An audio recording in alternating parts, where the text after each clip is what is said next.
Okay. So if you didn't know what today is, it's Thursday. So it's time for a new edition of the Believe in Carolina Panthers podcast.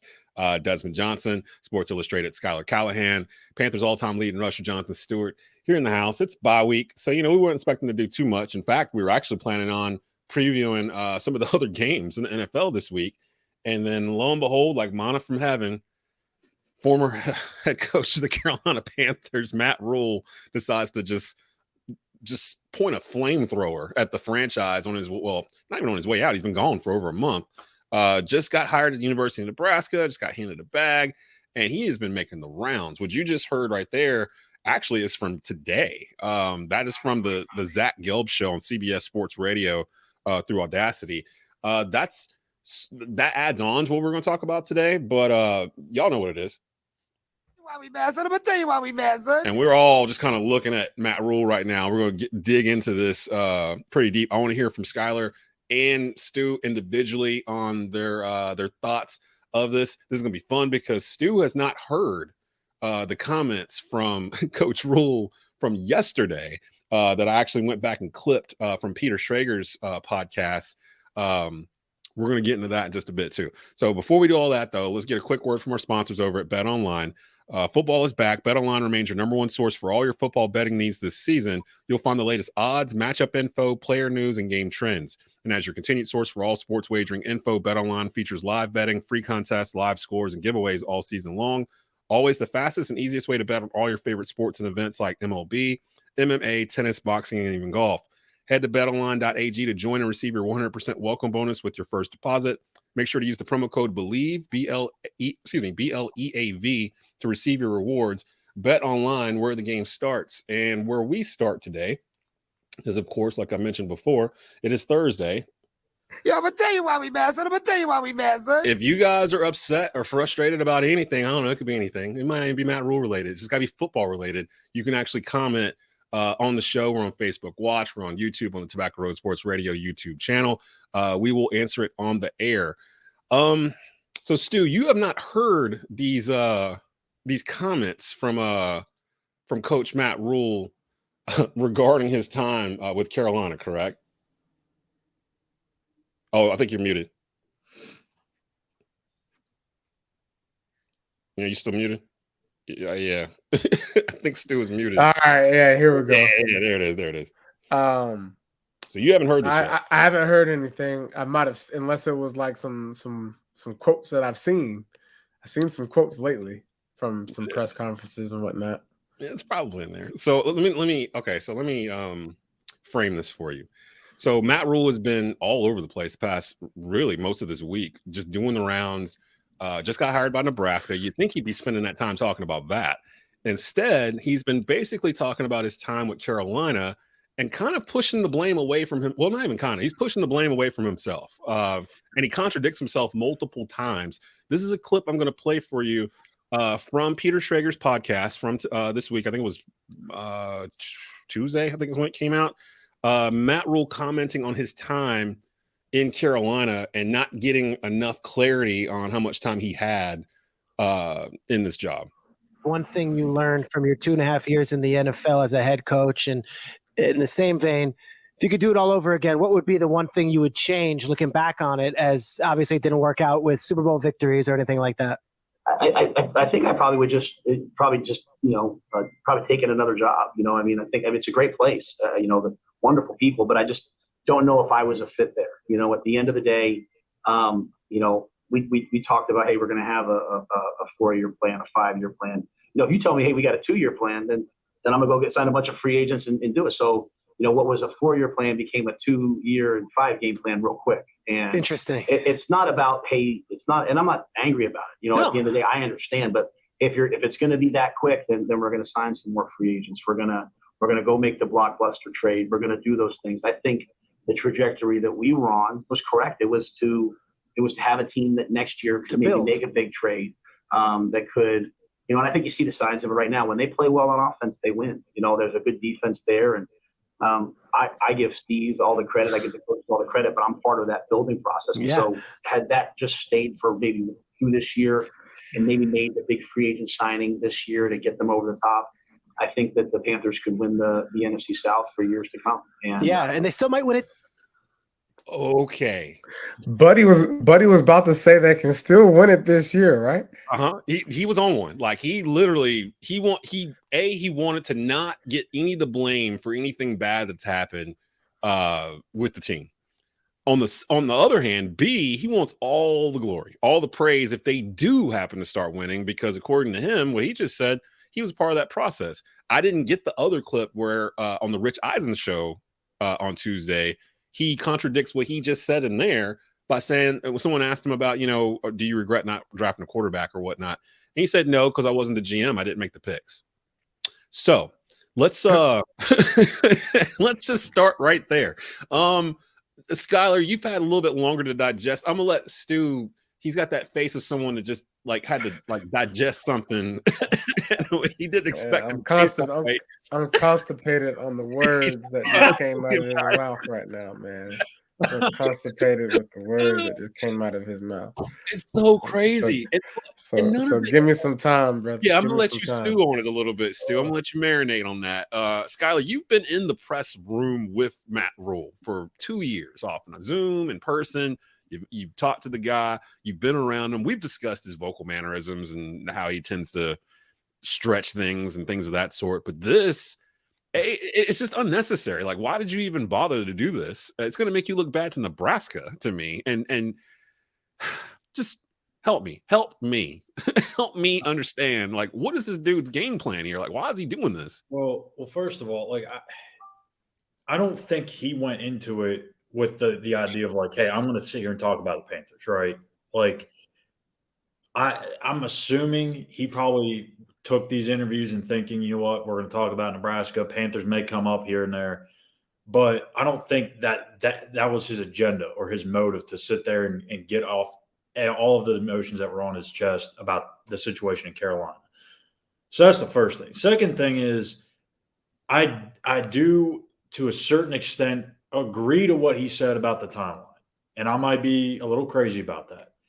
The only thing that I agree about that is I saw a clip that came up of, it was in his first year, and it was on Twitter, and it was a Zoom meeting that he had with the players. Ooh, I got that somewhere. Keep going. I got that. Yeah, and him telling the players, like, look, we want to. This is a rebuild. It's a 3-4 year thing, but I want to win right now. I get his sense of that. Like, you can't just come into it and start signing all these big time guys in year one and year two when you're going through a rebuild. I get that. And for him to say, I want to win right now, of course, like, every coach is going to want to win right out of the gate, regardless if they make those big signings or trades or not. The big thing that I disagreed with was that, this was to set up for that big time trade next year, to set up for the big time signings next year. Did they not just try to trade for Deshaun Watson? Yes. Did they not to trade maybe for Jimmy Garoppolo? They were in the conversations for it. Like, They were in the mix to trade for those guys. And hey, Matt, I don't know if you know this or not, but like, I wouldn't say that I wasn't the GM, so I didn't make the picks, because that was one of the good things that he really did in Carolina. He drafted extremely well. Yes, he passed on a quarterback in each of the years that he was there, but he drafted Derek Brown. He drafted J.C. Horn. He drafted Jeremy Chin in the second round. Like, he should take ownership to part of that. Now, obviously, he may not want to take ownership to drafting a long snapper in the 6th round, but that's neither here or there. But like, I don't think that when he went into this, he had the agenda of, I'm going to bash the Panthers. I'm going to bash Tepper. I'm going to bash. I don't think that was his motive. I really don't.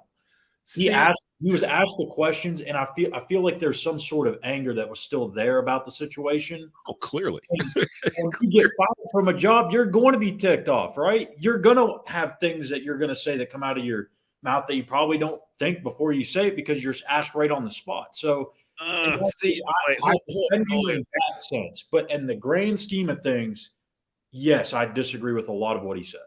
I got to push back slightly on that, because it wasn't just one interview. Like, my man did this like 6-7 times across multiple platforms and just doubled down every time on the Panthers stuff, where he could have, to your defense, Schuyler, he could have been like, that's in the past.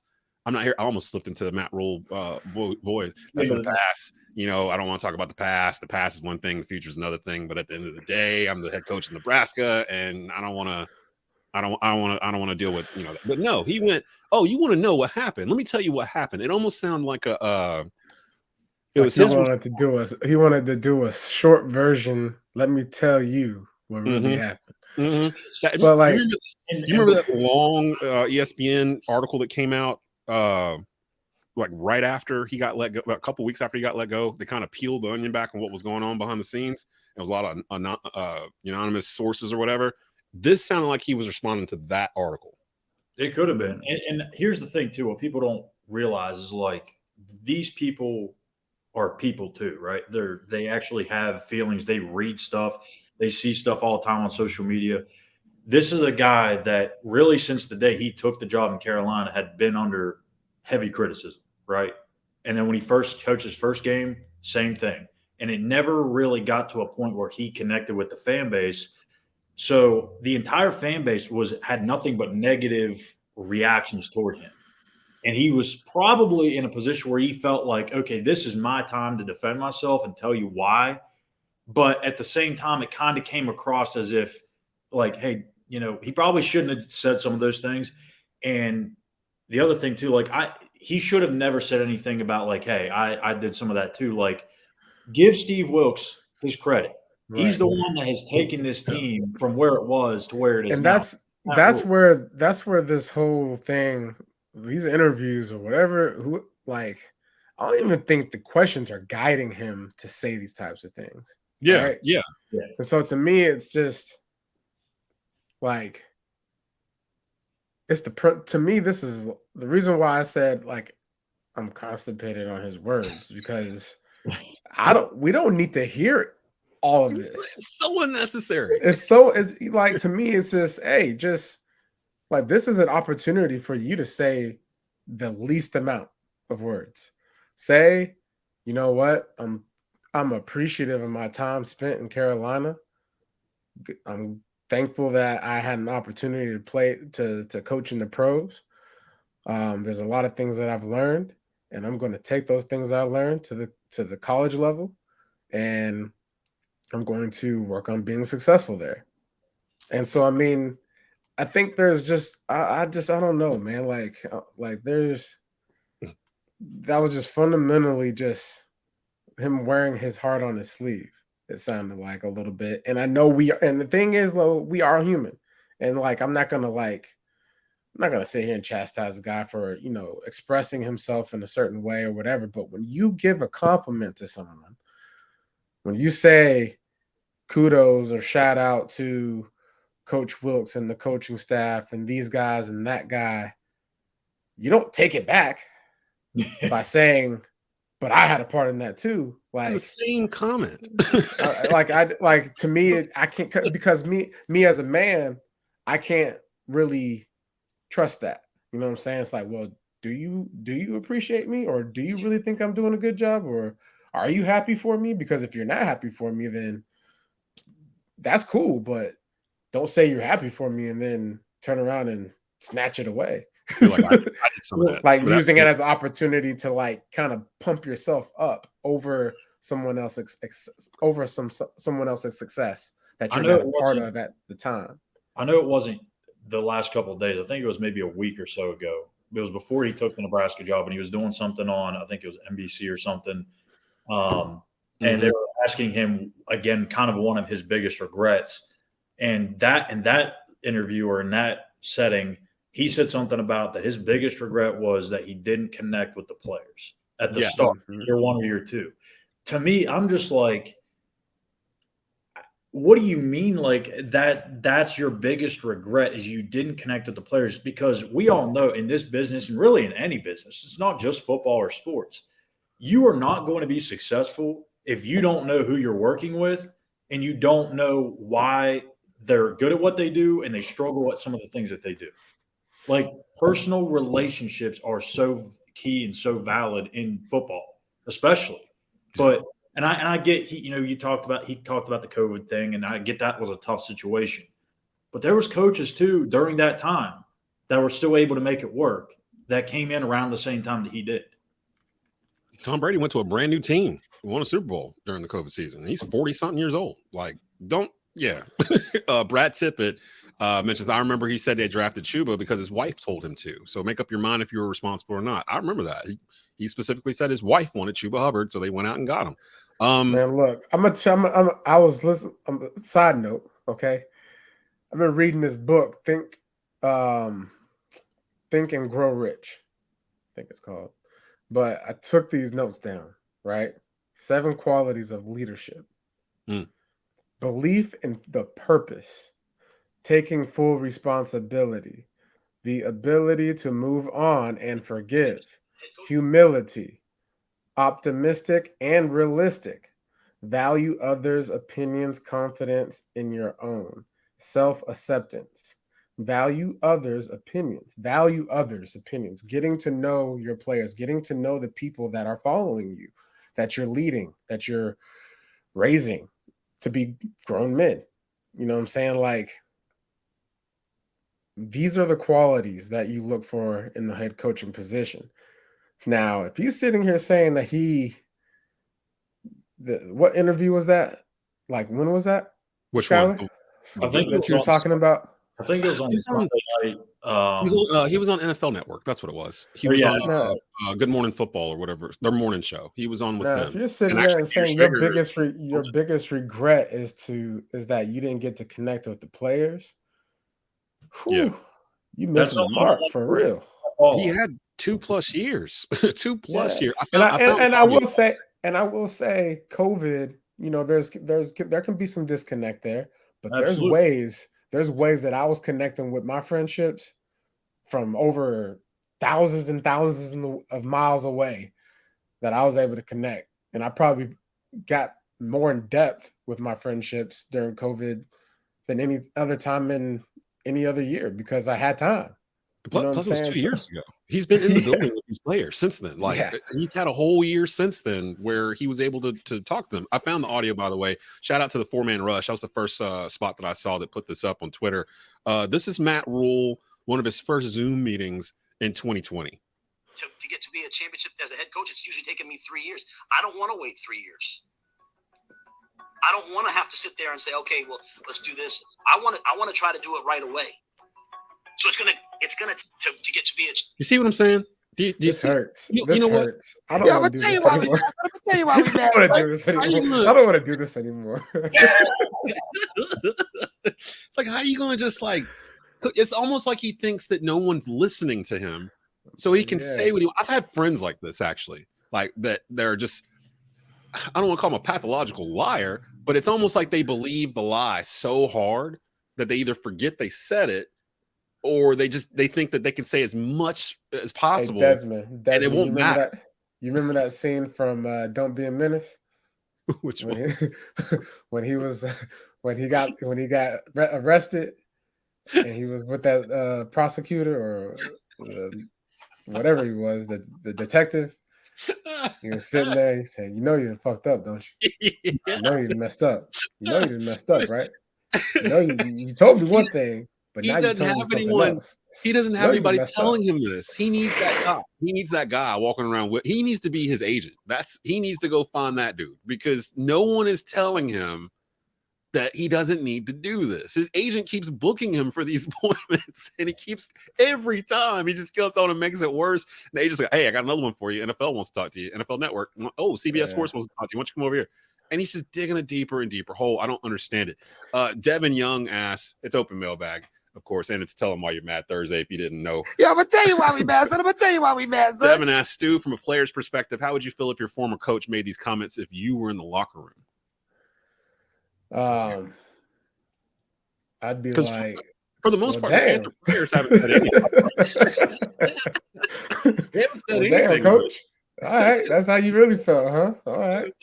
Flamethrower. So you was really planning on tanking this year, coach? Like you was really planning on... You was really planning on not winning this year so we can set ourselves up to get a big pick next year? That's what you was waiting on? Okay. If he, at the end of the day, if he had known that he only had 2 years, then that's what he would have did. But he said, though, 3 years, he didn't want to wait 3 years. Right. He wanted it now. Then once he realized how hard it is to win in this business, he said, "Hold on, you know, what's that Jay-Z quote he was using?" The thing about Jay-Z taking 7 years to build Rockefeller. 7 years. So I wonder when he adopted that, because he went from 3 years. It's not gonna take 3 years. I'm gonna do this immediately. I can't wait that long. Then he went to 7 years, and then he going back and saying, "Man, I didn't have enough time." And then, like, I get it, man. Like, you was in a position that a lot of people want to be in, and it didn't work out for you. You know, but when your time's up, your time's up. You know what I'm saying? Time's up came for me. When Carolina got rid of me, they said, "Hey, boy, you're getting too slow. You're not breaking enough tackles. Something's happening." Did they really say? Really? But it's time for you to go, sir. Pack your bags and leave. I got to give a shout out to David Tepper, because I think a lot of people didn't expect him to do this when he did, and now he's kind of coming out smelling like roses, because Nebraska's going to cover pretty much what he owed. What he owed Rhule, and Rhule got another job. So I mean, let's be honest. So, like, that would have been a tough job for anybody at the time to take over for Ron Rivera, and it seemed like no matter who was going to be the coach, they were going to kind of turn the page. Luke Kuechly was going to retire. Either way. It doesn't matter. Like, you lose Luke Kuechly. It seemed like, again, I don't really know, because this is kind of when I started covering the team, so I just missed that. But it seemed like the organization kind of wanted to go in a different direction from Cam. And then, like, after that, it's like, okay, let's just go ahead and do the full-fledged rebuild. So at that point, I don't think it really would have mattered who had came in and been the head coach right then and there, because it was going to be a tough job either way. I'm not saying somebody couldn't have came in and been successful in the same time that Matt Rhule wasn't. But that would have been a very tough gig. Now, I actually think it's kind of an attractive job. I'm still holding on. Right now, I'm like Jim Harbaugh, Steve Wilkes, with Steve Wilkes in the lead. I want Steve Wilkes to get this job. I think I wouldn't say he's done enough to earn it yet, but he's won me over. Like, I mean, he's been phenomenal. I mean, we could win the division. Like, if Steve Wilkes wins the NFC South after he was handed over a team that was 1-5 or whatever, 1-4 when he got it, that's enough in itself. And plus, it feels like it sounds like the players have all bought in. I have a question though for you, Schuyler, because again, being in the media and covering them every day as the beat writer for Sports Illustrated, I thought about this yesterday. Do you ever remember David Tepper referring to this as a 4-year, 5-year plan, like specifically, or was it always Matt Rhule? I mean, he didn't really speak very much. I think he spoke when Rhule got hired, and then I think he had one press conference last year, maybe, and then he didn't speak again until he got fired. So when he did get the job, when he gave Rhule the job, he did mention that this was going to take time and that it was going to be a process. And it kind of, like, everything he said kind of felt like, yeah, this is going to be a thing. This is why we gave him the long-term deal, because it's going to take time to turn. Now, did the pressure get to him and he just kind of, was sick of losing and just wanted to change? Yeah, probably. I mean, I would too. If you're 2 years and some change into something and it just seems like you're not doing anything different and you're not seeing any different results, yeah, your plans, your timeline probably changes quite a bit. Not like if you hired a head coach to a 5-year deal and 2 years into it, you're, let's see, 2 and 32. Yeah, I don't think you're going to be very patient anymore. You know what I mean? So, timelines are very, for an owner, for a GM, a head coach. Like, if I was ever in their shoes, I would never put a timeline on anything. Right. For someone else's job, because if I'm the owner and say, you know what, I'm going to give this coach a 5-year deal. Yeah, I'm going to give him a 5-year deal, but that doesn't mean that I'm wanting it to happen by the 5th year. Like, I want it to happen before then. But if in year 2 and year 3 we're just absolutely terrible, like, I'm not going to say, yeah, you're still going to get 2 more years. Right. It doesn't make any sense. No business sense, really, to do it that way. Plus, it's always a fluid situation. Yeah, that's always bothered me, the whole 4-year, 5-year plan or whatever that they kept putting out there, almost to kind of like talk dumb to the fan base or talk down to them, like, hey, this is going to take some time. And then you turn around and you look and see Cincinnati hires a head coach the same year we do. They're in the Super Bowl 2 years later. Miami just hired a new head coach. They might be the best team in the AFC right now, and they just handled all their roster moves right, and they've set themselves up for the future. And you look at us, and it's like, okay, they drafted okay in certain spots, but then they just completely messed up the quarterback position 3 different times. I thought about Cam Newton's comments at the end of the 2021 season when he was up at the podium. And actually, I think it was Sheena. I just had Sheena Quick on for a rundown for this Saturday, and we were talking about this. And I believe she asked him the question, and he went into a diatribe about how he didn't think that some of the players had bought in, and a lot of that starts with, believing in the coaches, and then it goes above that and goes above that. And he, at the time, it sounded like he was really more, we thought he was talking about himself and some others.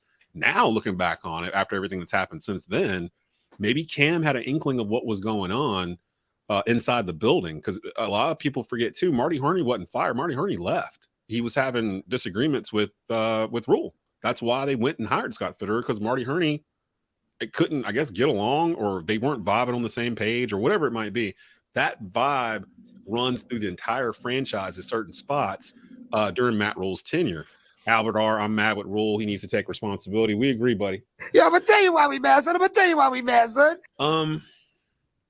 I just wish he would just stop talking about the Panthers and just focus on Nebraska, because what's happening is now you have young guys that you are now responsible to develop, and they're reading the same things that we're reading. They're listening to the same things we're listening to.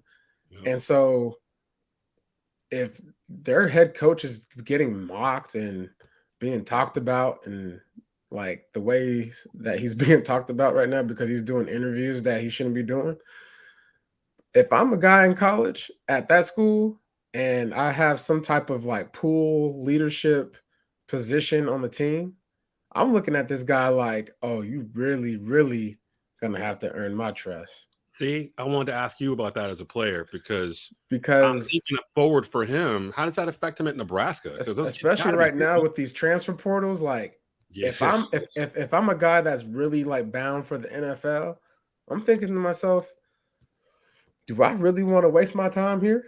Because if this guy's gonna come here and the stories that are getting out about how he is as a coach, like, I came here for, to really have a shot. And clearly the coach before wasn't it or whatever. And they brought in a guy to make this happen. Now I'm questioning the moves of the organization, the school, of Nebraska as a whole. Mm-hmm. If I'm a college player. So, I mean, the best thing that he has to do, the only thing he needs to do is just focus on Nebraska. If he's getting asked questions about the Panthers, it's easy, bro. I do it all the time. I've done it all my life. When people come to my locker, hey, Jonathan, how does your ankle feel? I don't know, man. Go ask the trainers. Yeah. You know what I'm saying? Like, just you don't have to answer the questions how they want you to answer them. So that's you just nailed it. Just move on and like go about your business. Like, you owe nothing to no one besides showing up to the interview. And so whatever you say after that, hey, bad business. Schuyler, you've been a part of that too, because we've talked about that in the past, where it felt like Matt Rhule felt like he had to answer every question given to him in some long-winded way, I guess, where a lot of times you never got the answer you were looking for when you would ask the question. Everybody's different. Everyone had different experiences. Me personally, I never had a bad encounter with Matt Rhule. Super cool dude, nice to me, joked around all the time. Like, he was very personable. Is he like that behind the scenes? I don't know. I don't get to experience some of those things that that other people have been saying. But like, I think from his regard, like, or from his perspective, like, he's the kind of guy that he wants to help help you out and like Stu said, like give you the answers even though you don't need to.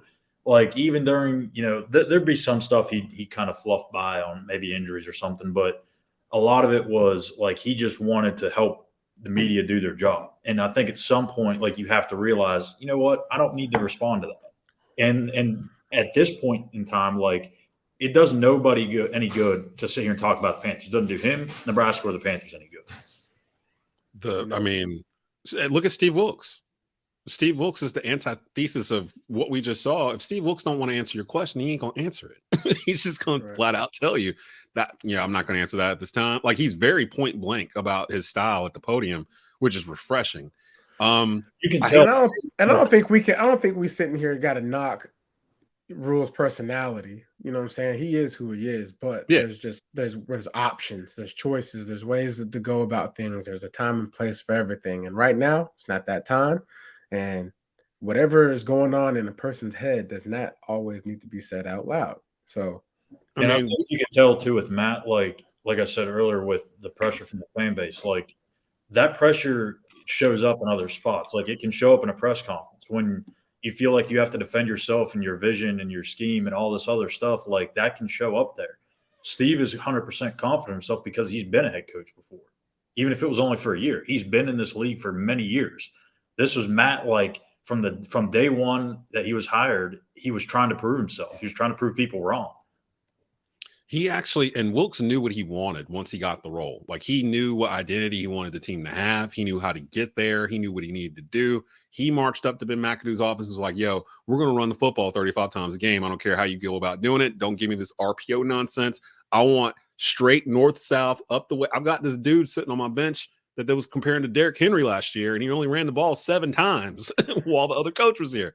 Give him the rock, let him go, and we're going to play off all that, and my defense is going to benefit from it. Like, it sounds too simple for Matt Rhule to have just ignored the clear option there, but he did, and he's not taking any responsibility for that whatsoever. Like, how do you explain having D'Onta Foreman with 7 carries in 5 games, the first 5 games of the year, when you've got Christian McCaffrey, who had been going through some injuries and has been in a dual back system before with our very own Jonathan Stewart? So, like, he's done it before.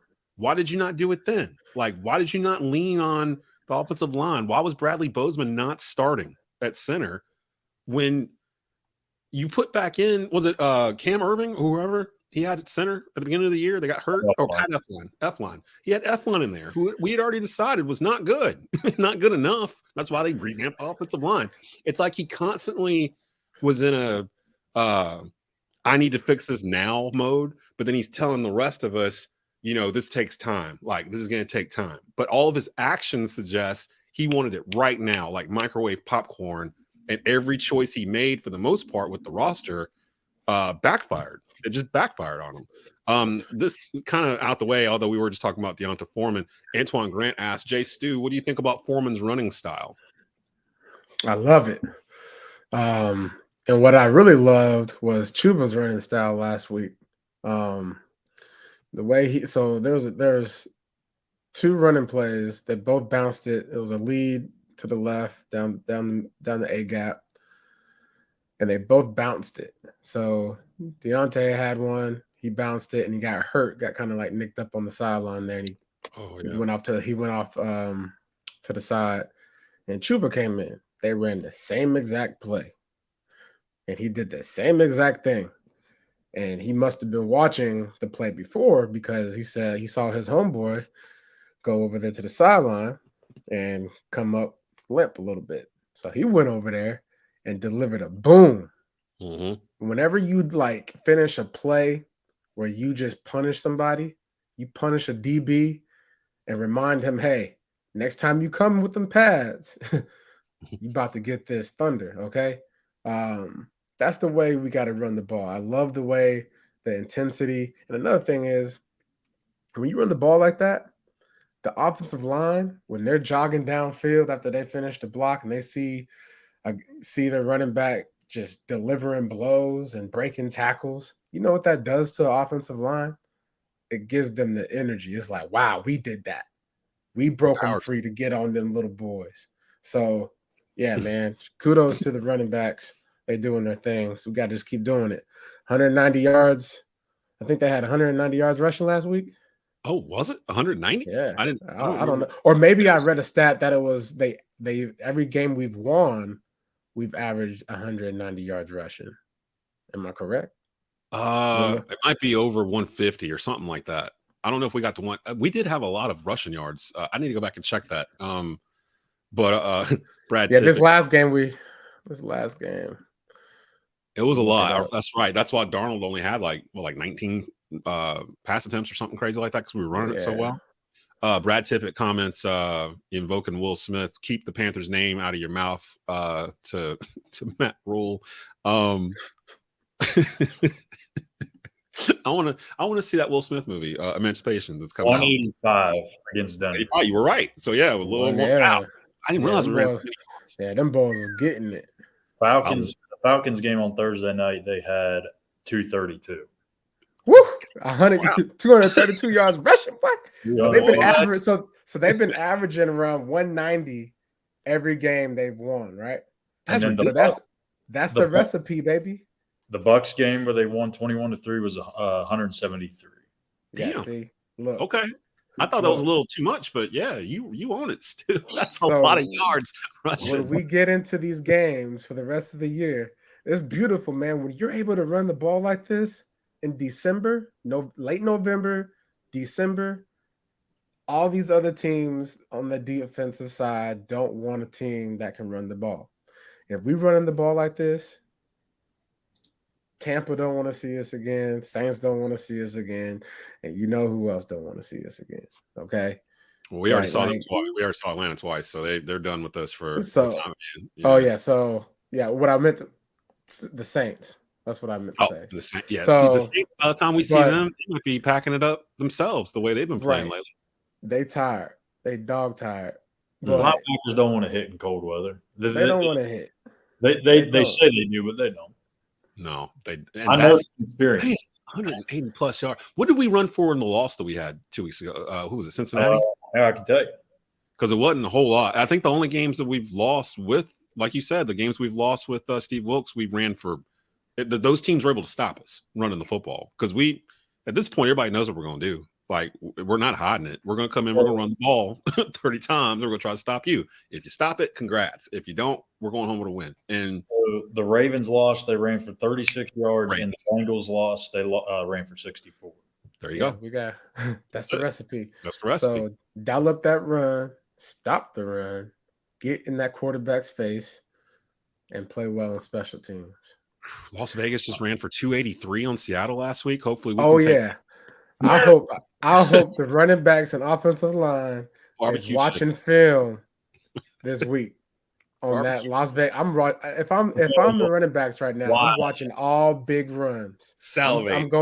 I'm going into that film room and I'm typing in 10 plus yard game runs, and I'm watching all of those. 283 on the ground. Have you ever been in a game like that where in the NFL where the Panthers ran for over 250 yards? Well, that's a dumb question. At one point, you had you and Cam Newton and Angelo, and we did that plenty of times. Yeah, and it feels good, and it usually happens in December. Yes, those Ron Rivera bursts were like just riverboat Ron, man. Just get hot like as soon as Thanksgiving was over. All right, Stu, you ready? Yeah. You practicing this week? No. All right. Well, you gonna be ready Sunday? Yeah. All right. Well, get ready. We're gonna give you the ball. All right. Cool. That's what's happening, Deonta, right now. He's like, just give me 3 days. Let me chill. Yeah. Let me just hang my feet up on the couch somewhere, and I'll be ready on Sunday. Chuba's gonna eat too. Yeah, He's a large part of it. And I do think having Sam Darnold in there, we've joked about Sam. We've been mad at Sam. I'm gonna tell you why we mad. We've had all kinds of reasons to come at him. But after seeing him on Sunday, I feel pretty good going into this month where the Panthers are. I know it's weird to say that, being 4-8, but just knowing this franchise has done this before and knowing a guy's at the helm was Steve Wilkes on the staff in 2014? Was he on that team? Or Yeah. So he can talk from experience to these guys. Like this is still a young team. This is one of the youngest teams in the league, and for them to be playing as hard as they're playing still, I almost feel like I can hear Steve Wilkes in that locker room going, "Look, guys, this franchise has been here before. We've done this before. You know, we've been at the bottom of the league after Thanksgiving and won the division 4 weeks later. Like it can be done. It's not impossible. We can do it." He called the stars out last week. He wanted the top draft picks to play harder, and they did. And you want to know something? I feel like one of the mantras during that time was like, "No one's coming to save you." Like, if you waiting on someone to make a play, to do something to like help you excel in your career, you got another thing coming. Like you got to go out there and do it. Well, that's kind of you said whenever Christian got traded, he's like, that was the big question. Is like, okay, well, what are you going to do? And he's like, well, we're not going to cancel the season. Right. All right, sorry guys, pack up. Let's go home. Yeah. White flag. We're going to trade everybody away. We're going to stop here week 7. I mean, I don't know because I never got to go through the grind of the NFL, obviously, but like when I got towards the end of my seasons and I was like, man, we got 5 more games left or 4 more games left. Like I'd be like, man, like you're beaten up, you're tired, you're just mentally exhausted. But then if you really think about it, like you only got 5 more opportunities guaranteed. And after that, you're gonna have to wait months until you get back into it. I'm gonna take it a step further. Like when you're in that type of season, which I've been a part of the 2-14 season, you're not just playing. Like at that point, you're playing for your job. Oh yeah, You got to play for you. So when people are sitting here saying, "Oh, let's just tank and nah, these guys got mouths to feed. Okay, like they aren't going out there week in and week out thinking, "Okay, we can probably get a good draft pick if we suck." No. Yeah, this 21-year-old kid's going to save the franchise if we just suck a little bit harder, you know. Yeah, like come on, y'all. Let's be real. The best thing that we need to do, the best thing we can do, is send all the positive vibes to our players that are on their bye week, and hope that they're relaxing and catching the positive waves wherever they are, so they can come back and go on this win streak. And we can we'll wrap it up in a bow right there because I'm gonna tell you why we mad, son. I forgot to mention there's still these Carolina Panther fans out here that are getting mad that we're winning games. Like I'm seeing this trend on Twitter and Facebook, people texting me, giving their opinions. They're mad that we're falling down the draft board. I think on Monday we were looking at we're like a 9th or something like that in the draft as it stands right now. Please stop. Panther fans, please stop paying attention to the 2023 NFL draft. We're in the middle of trying to do something here. We're trying to get Steve Wilkes this job. We're trying to get in the playoffs for the first time since 2017, and we're trying to see what we got. We're trying to see what we can do here. All these excuses about, if you put your belief in Sam Darnold, you're gonna fall, or you're gonna blah blah blah. I want Sam Darnold to be successful. I want him to play so good the rest of this season that he is the starter next year. That's how I feel about it. And if you don't have that mindset, you're a loser. If you don't have the mindset that, hey, we got to win these games and we should win these games and we're going to win these games, you're a loser. So, hey, look, pick up the winning mentality and say, hey, these boys is out there putting in all this effort. I ain't going to sit back in my couch and say to myself, oh, I know what they should do. They should lose this game. Yeah. Nah, we ain't with that. So stop scoring touchdowns. So if I see y'all Twitter and Instagram handling names, I'll remember you when we sitting in the playoffs. Who has a list? Who has an actual list? So just be careful because just think that the quarterbacks, they definitely are going to be trying to do their best because not one of them, except for Matt Corral, is going to be under contract next year. Right. So, like Bryce Young, as I've said many times before, like he's the only legit, real deal quarterback in this class. Everyone else can have their opinions about it, but that's mine. And if you, I'll say maybe. He's. It's so it's a crapshoot, really. Like you don't know for sure that this guy. Even Cam Newton, he didn't know for sure that Cam Newton was going to be great. You know. Let me go off the grid here. I got something to say. I'm mad about I was just reminded. Yo, I'm gonna tell you why we mad, son. I'm gonna tell you why we mad, son. Man, listen, my Oregon Ducks. Oh boy. God damn. Oh boy. When I tell you we were up, I don't even know how much we were up. It was like 30, not 30, but it was like 14, 21, 31. What? It was like 34 to something. It was 34 to something, like in the teens. I can't remember. I went to go give my daughter a bath. And when I got done putting her down to go to bed, we had lost the game, y'all. Now they had that, so they scored 21 points, fella.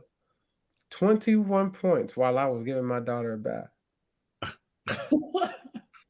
21 pounds. Like that it takes me about 20 minutes to do such a thing.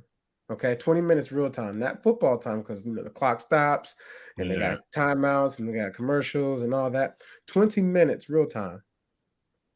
So I don't know how much really time. I even looked back at the game. I just saw the end result of the game. You walked in like, and then I was like, okay, well, we lost this game, but if UW loses, we still got a chance, right? To play in the championship and all that.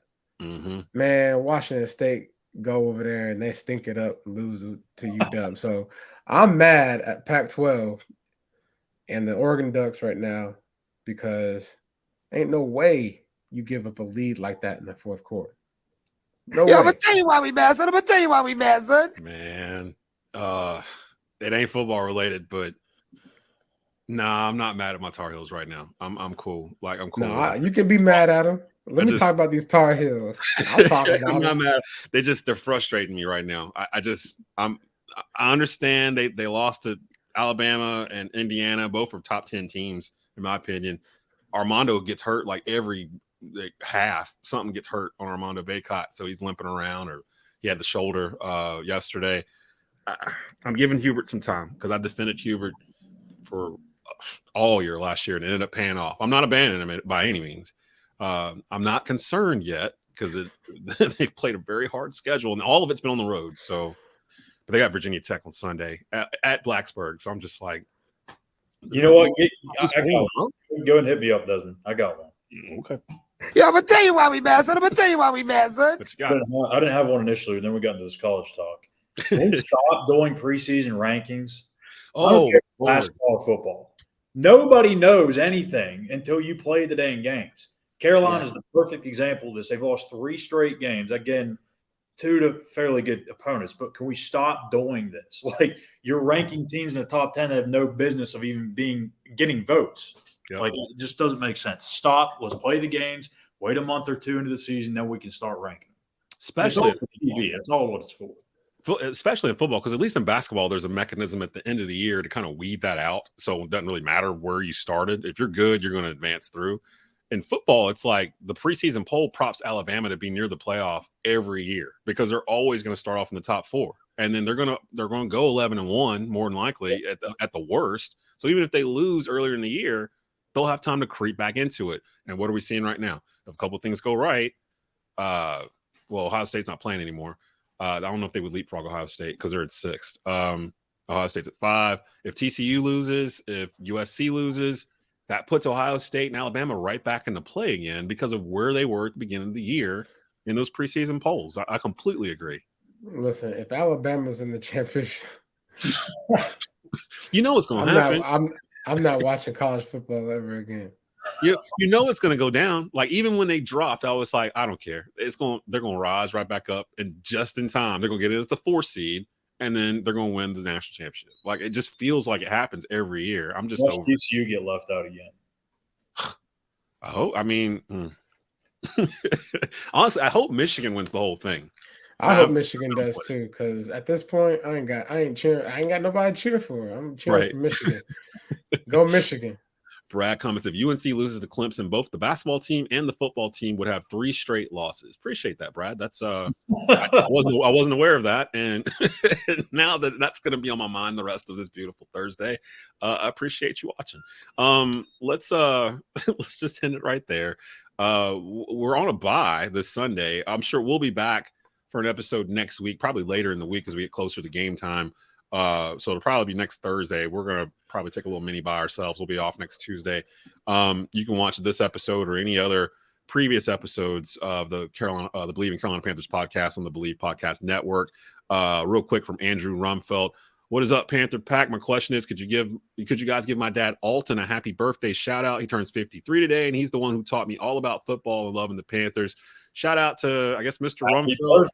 Happy birthday, buddy. Hope you're enjoying. Happy birthday, man. Yeah, good, I'm glad you 53 is a good number, man. Brian Burns. There you go, Spider-Man. So Spider-Man. Hope you have a good happy birthday, Alton. And we'll be back with a new episode next week on the Believe in Carolina Panthers podcast, brought to you by betonline.ag. Keep pounding.